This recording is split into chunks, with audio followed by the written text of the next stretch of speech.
Mabuhay! Isang mapagpalang araw sa ating lahat.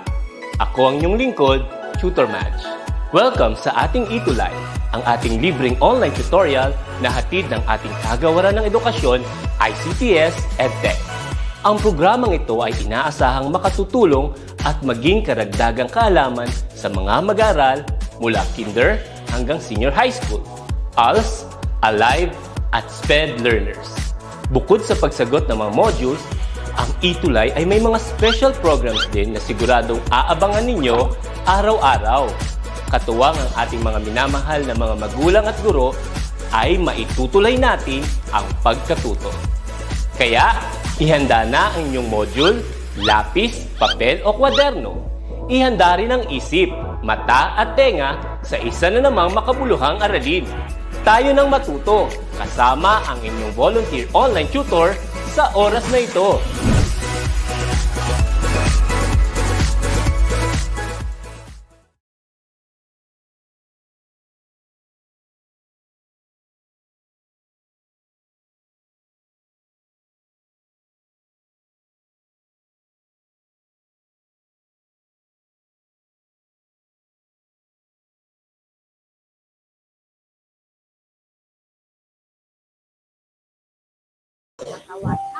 Magandang umaga, ma'am. Ang inyong mic po ay naka-mute. Salamat. Ayan, good morning! Good morning ulit. Let us embark on a journey of becoming an illustrator. I am Teacher Julie, your illustrator tutor every Friday, 10:30 to 11 a.m. Tunay na kay saya kung sa pagkatuto ay sama-sama. Anumang aralin sa Illustration 10, siguradong kakayanin. Tara na! So for this week, TLE illustration, we are going to tackle about Adobe Illustrator, its environment, and of course, on how to begin in starting, opening, and viewing images in Adobe Illustrator. Okay, so let us have the objectives for this week. At the end of our tutorial, you are expected to enumerate the steps on how to start Illustrator, open and view images, explore the parts of create new dialog box, and value the importance of opening and viewing images. Okay. Last week, we discussed about the parts of the Adobe Illustrator environment. No? Bago natin balikan yon, yung inaral natin last week, batiin muna natin ang ating mga manonood. Ayan. Good morning, Miss Misha. Miza Gantes, good morning po sa inyo from SRCES, no? From grade 6, Lapu-Lapu. Ayan, good morning sa inyo lahat. Good morning po sa ating mga viewers. So halina at balikan natin ano ang inaral natin last week. Ito ang ating Adobe Illustrator environment. Then, alalahanin nga natin, nasaan po kaya ang AI button? O ito yung kiniklik natin para mag-restore, mag-maximize, mag-minimize, or mag-close. Tingnan nga. May nakakaalala ba? Asan ang AI button? Okay. Ang AI button ay nandun sa ating upper left portion. Ito ay may letter AI. Okay. Good morning, Joshua. Good morning, Mr. Nats. Ayan. Sunod naman, asan ang home button? This is where we go back to a dialog box for new, open, and browse with Illustrator images. Saan kaya natin ito matatagpuan? By the word home. Ito yung hugis bahay. Asan siya? Okay. Ayun. Andoon ang home button. So, mahalaga ito, no? Para alam natin kung saan babalik, saan pwedeng magbukas ng bagong file, saan pwedeng gumawa ng bago. And then, next is the menu or yung tinatawag nating application bar. Menu or application bar. This is where we can see the different menu tabs. Okay? Yung mga file, edit, object. O, nasaan na siya? Ayan, makikita natin siya sa taas. Ito yung mga tabs na makikita sa pinakataas ng ating environment. Good morning, Miss Marlene and Christine. Ayan, good morning sa inyo. Okay, sunod natin ang toolbar. Ito yung maraming, ayan, ito yung kinalalagyan ng mga different tools when it comes to Adobe Illustrator. Yan, makikita natin dyan at ito ay gagamitin natin sa mga susunod na linggo. Iisa-isahin natin ang mga yan. Okay, next. The control panel. Okay, the control panel, balikan natin. Ang control panel, ito ay nagbabago ayon sa tool na ginagamit ninyo. Saan kaya yan makikita? Okay? May idea ba kayo?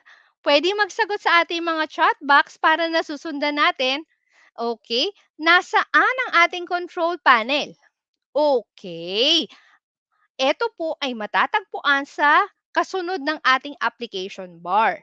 Ayan, makikita natin ang stroke, ayan, yung opacity, and different other options. And it depends on the tool you are using or the object you are using. Okay? Let's have the next one, the panels. Panels is composed of the different options of also of your tools. Pwede ka ritong mag-edit or maximize ng use ng bawat tools. Okay? Asaan ng panel? Ito ay nasa kanan. Ito yung maraming tabs, maraming icons na nasa kanan ng ating Adobe Illustrator environment. Okay, next. The document window. This is very important too because this is where you draw and this is where you make your artworks. Okay? Ayan, siya yung pinakamalaking part ng ating Adobe Illustrator document. Ayan, ito po ay matatagpuan natin sa pagbaba ng control panel natin. So, it is composed of the file name and the color modes of your document. Yan. Good morning, Romnick. Good morning, Don. Good morning, Mara. And good morning sa inyong lahat. At sana matuto kayo sa ating aralin today. Ano? Next, ang ating status bar. Your status bar will be your help or guide. Ano bang zoom ng inyong document? At kung ano yung, for example, ayan, nilakihan natin. Kung meron tayong mga artboards, makikita din natin yan dito. Okay. And the zoom. Okay. Huwag kakalimutan ng parts ng ating Adobe environment dahil ito ay lagi nating gagamitin as we go on to our next lesson. And our next lesson will be about on how to start Adobe Illustrator. Okay, are you familiar with the following icons? Kilala nyo ba ito? Sige, tignan natin. Sino ang nakakaalala ng button na ito? Ito po. Yan, laser point. Ito. Kung kayo ay gumagamit ng desktop or laptop, ito ang inyong makikita. Ito ang tinatawag natin na pwedeng start button or Windows button. And that is one way on how to start your Adobe Photoshop. Okay, so we can start by clicking the Windows button and choose the Adobe Illustrator 2021. And of course, if you have different versions of Adobe Illustrator, yun yung lalabas dito. Kung halimbawa CC, ayan, 2020, ayan, magbabago po ang ating icons ng Adobe. And then, another option to open is to click your shortcut, desktop shortcut. Makikita ito sa inyong desktop. Itong icon na ito. Okay, maliwanag? Let's move on. Okay, I will show to you again our software. Ayan, Adobe Illustrator. Ito yung ating pinaka-home button. And we are to click. For example, we want to open a document. So, you can click open. Or you can go here sa ating file. Meron siyang open dito. Ayan. Subukan natin. Gumawa tayo o mag-open muna tayo. Ayan. When you click the open, you will be directed to a dialog box or window wherein you are to locate where your document is or your artwork. Ayan. Meron ba tayo mga artworks dyan? Ayan. For example, ayun, pwede ka mag-open, no? For example, this. Ayan, pwede mag-open. Now, the opening of the image depends on the capacity of your computer. Siyempre, kung medyo mabilis-bilis ang inyong computer, mabilis din ang pagbubukas. Kapag medyo low memory, ayan, kailangan natin ng pasensya. For example, eto, ayan, nakapag-open na ako, and it will go directly to your document window. Okay, and then you can close. And again, babalik tayo sa home kasi wala tayong naka-open na Adobe Illustrator document. Now, I will guide you on how to create a new file. Ito yung mahalaga kasi gagawa ka ng sarili mong artwork. Okay? Nasusundan ba ng ating mga manonood? Kumusta kayo dyan? Okay. So, ito ang window or dialog box kung saan makikita paano ka magsisimula ng Adobe Illustrator. Makikita natin sa taas ang mga document presets. So, if you are to create a new document, you have to ask first or decide what is the size. Meron dito yung mga presets na pwedeng mobile, pwedeng web, pwedeng print. O, pag print, ito yung mga sizes ni coupon band or bond paper, sorry. Ayan. And then, we can also open film, video, and of course, your art or illustration. So, if you are licensed or meron kang license ng Adobe, at thank you yon sa DepEd, binigyan ang mga teachers ng free license ng Adobe. Ayan. Ito po. So, we can start with, for example, letter. The size here is in points. Kasi makikita natin dito, points. Gamitin natin yung medyo familiar. Ayan. So, kung letter, ito yung ginagamit na short bond paper. And then, A4, ito yung another type of bond paper or size. And then, sa printing, legal. Ayan. So, let's move on to the next. Ito yung ating file name. Yan. Pwede natin yang palitan. For example, ETUlay, session ng week 3. Ayan. And then, we decide on the width. Paano ba ang width? Ano ba ang width ng inyong document? Okay? Pwede ka mamili what is the unit of measurement. So, kung sanay ka sa pixel, sanay ka ba sa point, picas, inches, and so on. Minsan, masanay ako sa inches. Kasi pag bumibili tayo ng ating mga papel, usually in inches. Ito, ang size niya ay 8.5 by 11, which is the short bond paper. And next option is the orientation. Pag sinabi nating orientation, ito yung arrangement ng ating papel. Siya ba ay horizontal or vertical? Ayan, vertical or horizontal. O kaya yung patayo and then pahiga or landscape. Portrait and landscape. And then, we have here the option of on adding the artboards. Ano ba yung mga artboards? Para itong pages ng inyong document. Para madaling mag-navigate, madaling mag-copy-paste, mag-drag and drop. Ayan. And then, we have here the bleed. Ito yung parang margin. Imaginary margin sa gilid ng document mo when you print it. Okay? And then, we also have the color mode. Remember, ang color mode natin ay, ayan, CMYK at RGB. Okay, when it comes to CMYK, by the letter C, M, Y, K, C stands for cyan, M for magenta, Y for yellow, and then K for black. Okay, so ayan yung kanyang acronym, no? The next one is RGB. RGB means R, red, G for green, and B for blue. Okay? So, dalawa yan. When you use the CMYK color, it is intended for, saan kaya intended ang CMYK? Are you familiar with the word CMYK? Okay.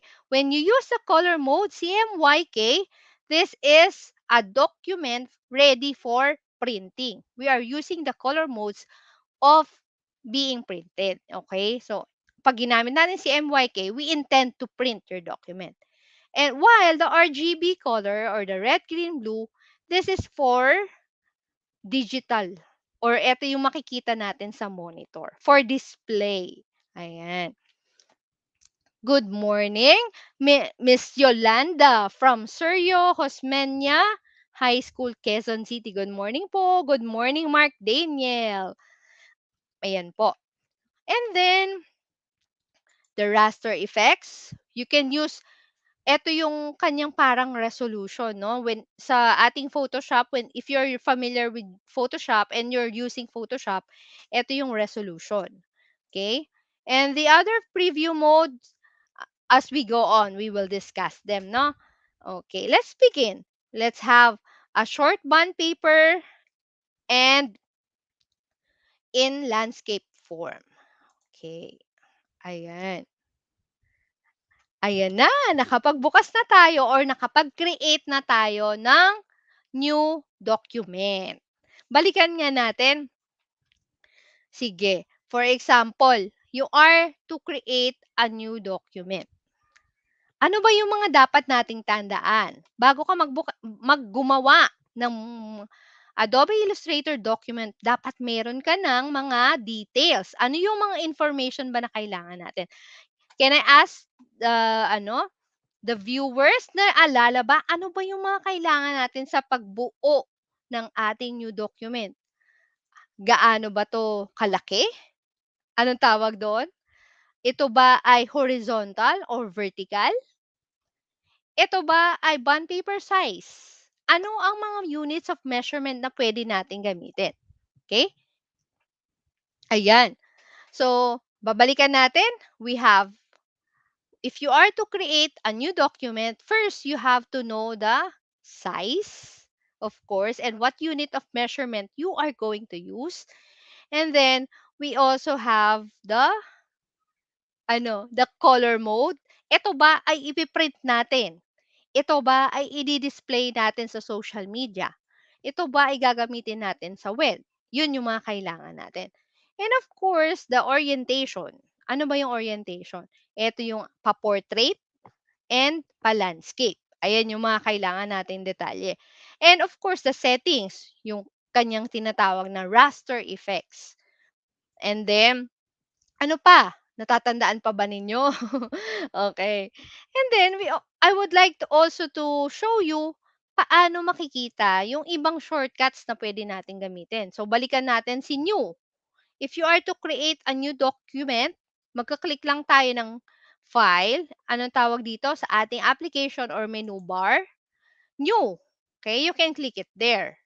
Or by the letters here, or the shortcut keys are indicated on the upper right, we can use Control N. So, kung gumamit tayo ng Control plus N, ayan, lalabas yung ating new dialog box. Create new document dialog box. Babalikan natin to. Okay?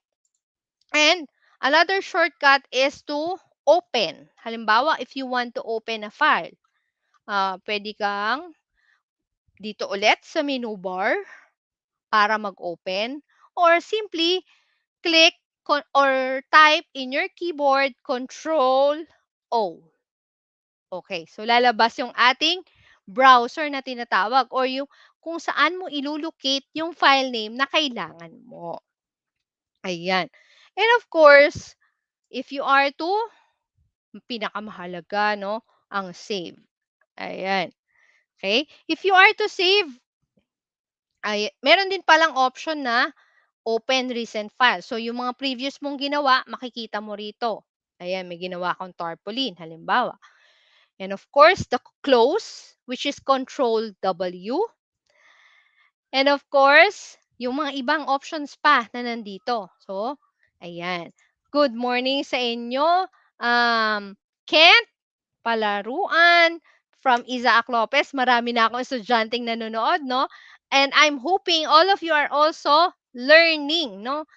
Okay? Good morning, Miss Cassandra, Mr. Earl. Ayan, good morning. Camille, Teresa, from Bonifacio Javier. Ayan, good morning sa mga taga-SDO Mandaluyong. Good morning, Mrs. Jane, Mark, Camille, ayan, Bods, and CJ. Good morning sa inyo lahat. At naniniwala ako na lagi ko kayong makikita tuwing Friday ng 10:30 to 11. Okay. So, balikan natin ulit. Ang shortcut ng ano ba ang shortcut ng ating file? New document. Sige nga, can you type in the chat box kung nakikinig kayo kanina? Ano kaya ang shortcut to create a new document? Natatandaan ba? Ano ang i-combine mo to create a new document? Ano i-combine mo sa control key? Sige nga, can you type it in your chat box? Okay, control. Makikita yan, control. Ito sa ating file, control. Yan, tandaan nyo ha, it is control N to create a new document. And then, if you are to open, you can type or you can press in your keyboard the control O or control open. And then, the control save. Ito ang lagi nyo wag kakalimutan. From time to time, you have to save your work, which is the control S.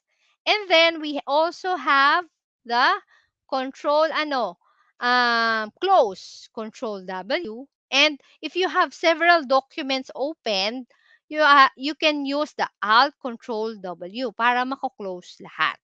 Okay? Okay, good morning sa mga taga Bonifacio Javier, taga Isaac Lopez, and other schools watching, and I hope you are learning. Ayan, good morning, Jomer, Sedi, Cedric, Vincent, Mark, Yami, good morning sa inyong lahat. Okay, tingnan nga natin. If you are to save, ito pinakamalaga. Click natin yung Control S. Yan, pwede ka magkaroon ng option to save the cloud documents. Save to cloud documents. If you save it, it will be available sa inyong cloud storage. Or you can save it in your computer. For example, I want to save it in my computer. I will type here the file name and of course, Adobe Illustrator. Or kung may mga iba pang options dito na gusto mong gamitin, pwedeng PDF and so on and so forth. Pero mahalaga, alalahanin muna natin na tayo ay gagawa ng isang artwork and we're going to use the Adobe Illustrator file type. Okay? For example, yan, save natin siya. Ayan, tatanungin ka anong version kasi minsan nagkakaroon ng incompatibility pagdating sa ating version. So, if you are using 2020, default na yan 2020 or the other lower version of Illustrator. So, makikita nyo mayroong CC, may CS6, and so on. Ayan. And of course, yung kanyang percentage ng fonts. Ayan. And of course, the options. Ito, if you are to create a compatible PDF file and so on. You just click OK. Yan. So, nakasave na ang ating file. Okay? Natandaan kaya ang ating mga information? Dadagdagan pa natin. If you are to put an image here in your document, dagdag natin to. We can place. Ayan. So, example, picture ko. Ayan, lalagay ko place. Oh, makikita yung picture ko. Para siyang insert picture sa ating mga ibang applications. Ayan. And of course, ano pa ba? Export. Export is also an option to save your file. So, pwede kang mag-export for screen or export as, usually ginagamit ko, ayan, para may bitmap, may JPEG, may PNG. Ayan. Kasi magtataka kayo, no? AI, pag nag-save ka, o paano pag gusto mo siyang gamitin JPEG? Ito yung ginagamit natin, which is the file export. Ayan. O, natuto ba? O maraming information? Sige, tingnan natin. Let us test. Ano kaya ang natutunan ng ating mga manonood? Ito, tingnan natin. Okay. Ayan. Balikan natin ang quizzes na ang ating examples. Let's practice. Yan, familiar? Let us identify what part of the Adobe Illustrator is this. Ito ang makikita natin yung mga document presets, yung mga sizes of papers that you are going to use. Ito, sizes ng bond paper. It can be an A4, a short, or long. Okay. The choices are, you can type your answers in the chat box, ha? Okay. Is it the file name? B, is it the blank document presets? C, the color mode, or the unit of measurement? Sige nga, can you type your answers in the chat box? Okay. Good morning, Chris Zaira. Ayan, ang ganda ng pangalan, ha? John Lloyd Tapel. Good morning sa inyong lahat. Oh, ano kaya ang sagot? Sa ano kaya ang tawag dito sa part na to? Okay? The answer is B. Yes, Skylander, thank you. Ang galing, oh. Unit of measurement. Okay? May iba pang option yung unit of measurement. Pero when it comes to this window, eto yung mga document preset. Thank you, CJ. Okay, let's have the next one. We have eto yung madalas natin makikita. Wala pa siyang pangalan. Okay? Is it the file name? Is it the blank document presets? Is it the color mode? Or the unit of measurement? Ano kaya ito? Okay. Siguro yan yung sagot ni, okay? Yes, Miss Cassandra. Thank you. It is the file name. This is where you put the name of your file. Kaya siya tinawag na file name. Okay? Ang maganda dito, suggestion, no? If you are saving your file, magkaroon kayo ng naming convention para hindi madaling hanapin. Okay? Next one. Let us have this one. Dalawang klase ito. Yan. The CMYK and the RGB yung isa. Okay. Is it A, file name? B, blank document presets? C, is it the color mode? Or D, is it the unit of measurement? Yes, very good. Okay. Thank you, Cassandra. Good morning. Very good ang ating mga manunood, no? Nakakasagot sila ng tama. So, ibig sabihin, nakikinig sila sa akin. Very good. It's the color mode. Tandaan, dalawa ang klase ng color mode na madalas natin gamitin. Si CMYK and the RGB. CMYK for printing, RGB for display or for making it digital file. Okay. Next one. Ayan. Ito, mahalaga 'to. Kailangan alam niyo 'to kasi minsan 'pag hindi mo ito napili ng maayos, sasabihin mo, "Ay, ba't ang liit ng file ko? Ay, ba't ang laki ng file ko?" Kasi hindi natin na-indicate ano ang units of measurement. And ano kaya ito? Is it the file name? Is it the blank document presets? Is it the color mode? Or D, the unit of measurement? Okay. Very good sa ating mga manunood, no? Interactive sila, sumasagot. Thank you very much sa inyo. Ha? Okay. It is ito ay binubuo ng points, inches, ano pa ba, centimeters. Yes, very good. It is letter D, the unit of measurement. So, na-encounter nyo rin to pagdating sa mga math, di ba? Nagsusukat tayo. Ganon din sa mga nag-aaral ng technical drafting. You are measuring things, measuring the floor plan. Ayan, nagagamit natin to. Mahalaga yan, huwag kakalimutan. And next one, we have the, familiar ba yan? We have the width and height. O, is it the file name? Is it the blank document presets? Or C, is it the document size? Or D, the unit of measurement? Ayan, meron siyang measurement and it is in point. Ano kaya yan? Ano kaya ang nag-a-identify ng width or height ng ating document? Yes, very good. It is the document size. Very good. Natatandaan, nakakatawa naman ang ating mga manonood. Yan. Last, okay? Ito yung dalawang taong mag-guide sa inyo kung ikaw ba ay horizontal or vertical ang magiging document mo. Is it A, file name? Is it B, blank document presets? Is it C, the document size? Or, naku, hindi ko na ilagay ang sagot. Sige nga, maaalala ba? Ito ang tinatawag natin na, okay, ito yung ating page orientation. Hindi ko na ilagay yung tamang sagot.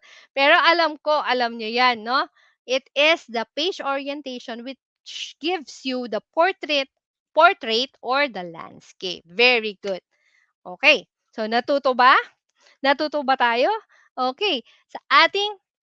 In our generalization, let us state that Adobe Illustrator 2021 can be opened. You can open them in, yes, a desktop shortcut or using the start button. Yes, very good.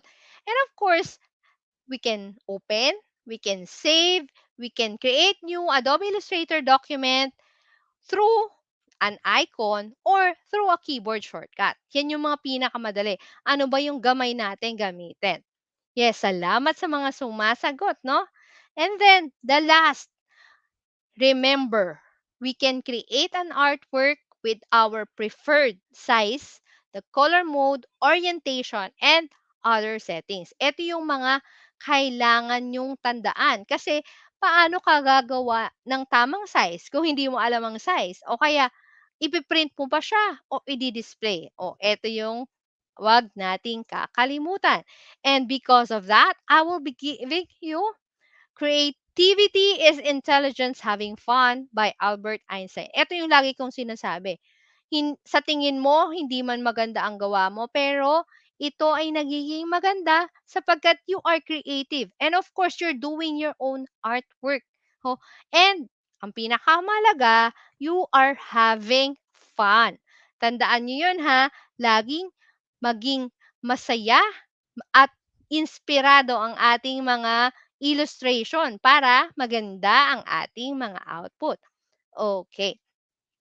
So muli, I am very delighted to know that you are all here this morning and I hope you were able to learn our topic and that will lead us, our activities in Illustration 10 to be more productive and exciting. Let us bear in mind that education will advance to the capable child at kayo yon. So strive hard and burn the midnight oil to make your dreams turn into reality. Muli, samahan niyo ako, si Teacher Julie or Tutor Julie sa susunod na Biyernes. Tandaan, kung kakayahan ating huhubugin, abilidad ay nasa atin hanggang sa muli. At huwag pong kakalimutan, mag-comments or mag-suggest sa ating edtech@deped.gov.ph. We love to hear your thoughts and you can help us in improving ourselves. So, you can have our feedback tiny URL at ETUlay feedback form. At huwag kakalimutan, creativity is having fun. Okay? Thank you very much, guys. See you next week. Bye!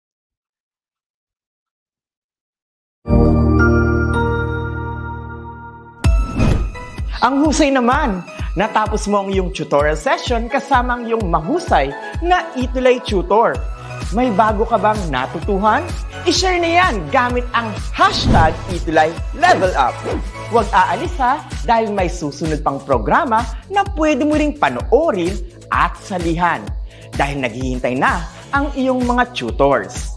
Happy learning dito sa ETUlay!